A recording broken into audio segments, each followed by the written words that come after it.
Do you remember those nightmares from when you were a kid? No more than 7, 8, maybe more? The ones that would jolt you awake, sweating in your sheets? I do.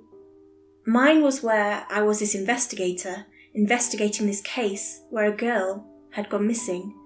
I tracked it down to a family basement, where I discovered a doll that looked exactly like her, inside a coffin, where she was stuffed inside, dead. Then I was locked in the basement, in the dark, and left to face the doll alone. And the doll would always rise up, the corpse within it cackling and making these moist, fleshy sounds. I would always wake up after that. But I'm not here to talk about that. No, I'm here to talk about someone, something far worse and stranger. I'm here to talk about a woman who lived across the street. A woman who now is haunting my life. I first met her a few years ago. I had recently moved into the house, which I shared with some roommates, and I'd only been on the street having a walk when she approached me. "You're the new girl," she said, tapping me on the shoulder. "Yeah," I replied. "Tiffany Hydrangea, just moved." I turned and pointed to the house. "Right over there." "I'm Janice Commonwealth," she introduced. She was a typical old grandma-esque person, with a flower-patterned dress and flowing white hair. "I live in the cottage around the bend, near the lake. Come visit sometime. I'll bake you cookies or something. Think of it as a..." She paused. "Welcome to the neighbourhood gift." "Thank you," I replied, "but you don't have to. I'm sure I can..." No, I insist." And so, next week, I went over and was treated to some of the best cookies I'd ever tasted. They were soft, sweet like honey, and were studded in a nut I've never been able to really find. And then I came over another week, then another, and another. Very soon, it was more part of my schedule. I'd go over every other week, talk about my life, where I worked for a company that had something to do with old relics, and she'd tell me about new ideas for her cookies. And then she vanished. A month ago, she disappeared. I went over as usual, and nobody answered the door, even after I'd knocked 5 or so times. Usually, she'd be quick to answer, or she'd yell something. "Mrs. Commonwealth?" I yelled. No answer. I feared for the worst. I tried the door handle. It shook open, turning, and I pushed it, opening the door. That was odd. She'd never had the door unlocked, ever, even when I was visiting. The first thing I noticed was the scent of tea and cookies. That, at least, was normal, but not anything else. "Hello?" I asked, searching. "Mrs. Commonwealth?" All I got was silence. I went over to the kitchen. Perhaps she'd been caught up in baking or something, but still, nothing. The kitchen was empty, void, except for cups of tea laid out on the dining table, and still baking cookies in the oven. It was as if she'd vanished, just as she was about to answer the door. But then, why had the door been unlocked? I continued my search all over the house, but still, I didn't find her. Suddenly, just as I reached her bedroom, I heard something, a rustle of leaves outside, and I turned, fast as lightning, towards the window. I saw a blur, like an animal moving rapidly, but it didn't look like any animal I'd known. I called the police after that, and I waited for them to arrive. That's when I got the phone call. It was Mrs. Commonwealth, except, for some reason, my phone displayed her as an unknown caller. That had never happened before.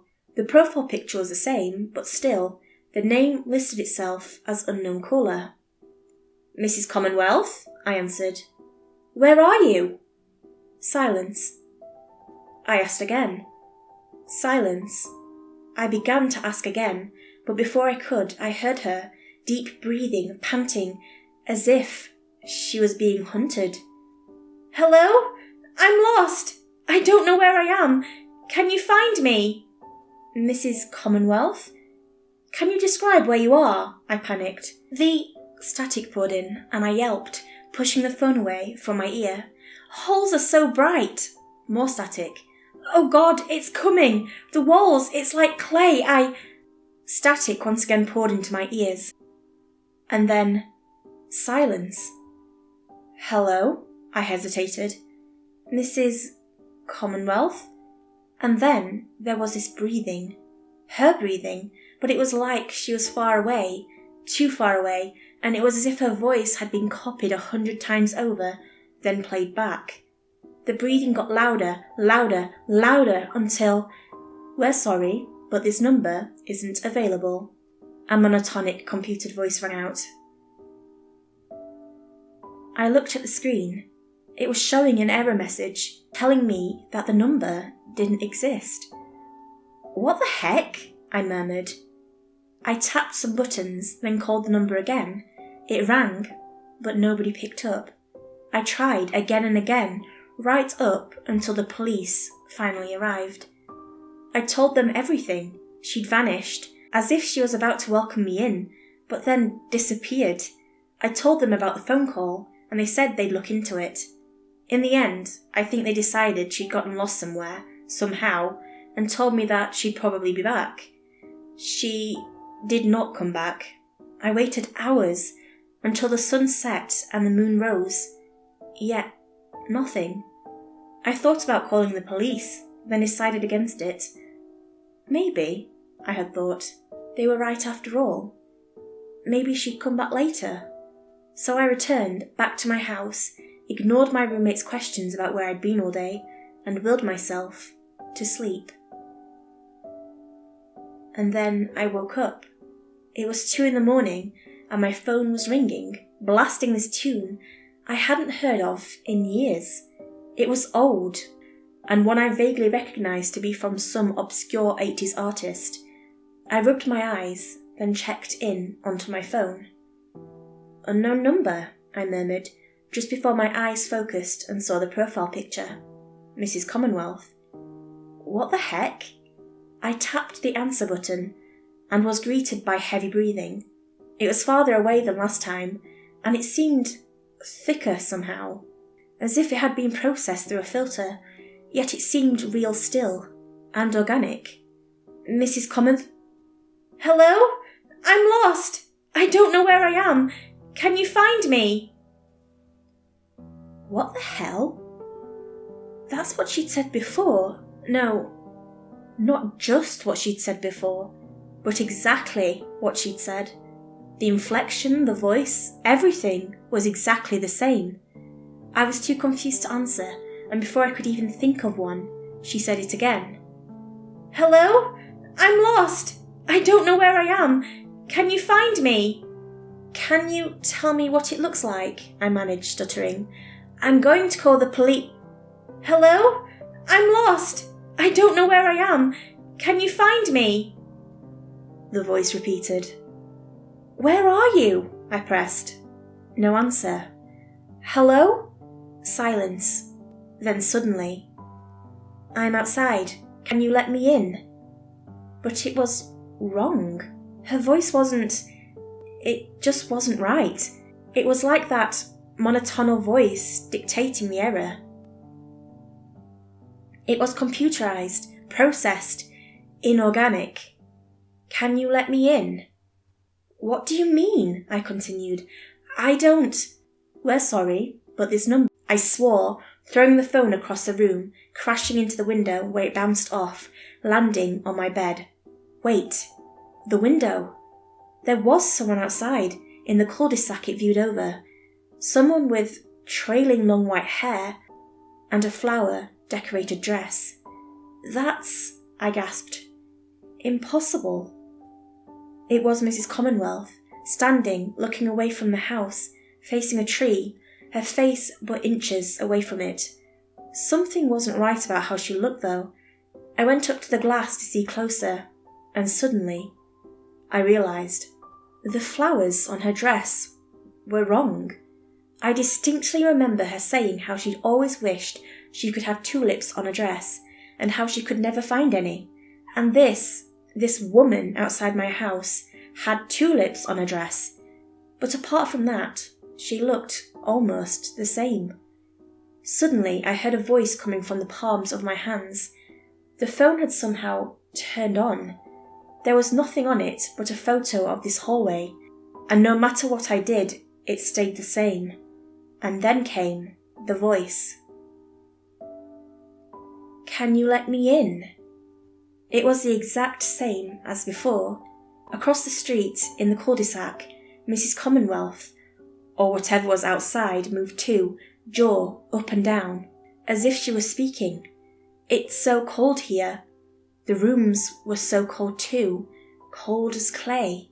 The woman outside continued speaking, the voice emanating from my phone. "Please let me in." "You're not her. Who are you?" I warned. "What's going on?" "Hello? I'm lost.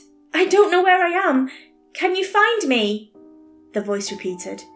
And then the woman outside began to turn around, and before I could see her face, I fainted. I don't know what happened in the hours after that, but the next thing I knew, my roommates were around me, shaking me awake. What? "Dude," said a voice behind me. "What happened?" "Huh?" I asked, confused. "Magnus, what do you mean?" "Dude, look around you." And I did. What the heck? I was at the dining table. There was a box of cereal in front of me, and there was a bowl filled with milk. No, not milk. Instead, there was a creamy substance. I poked at it with a spoon and found it to be chunky. I suddenly realised what it was. Clay.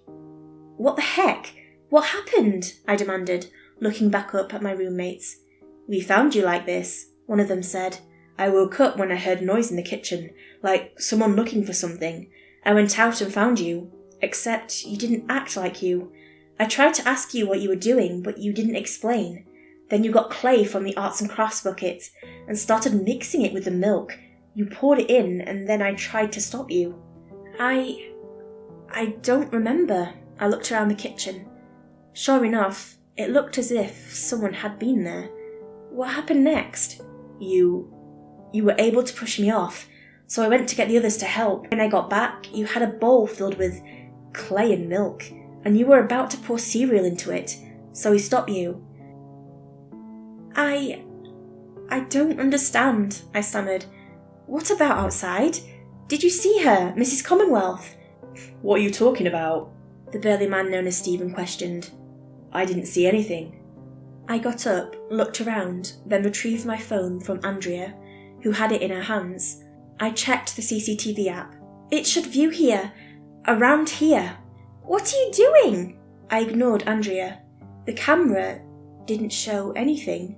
No strange woman. Nothing. This didn't make sense. I checked the call app. No calls were made, not even a scam call. But to my further confusion, the internal camera caught me causing a mess in the kitchen and making the food.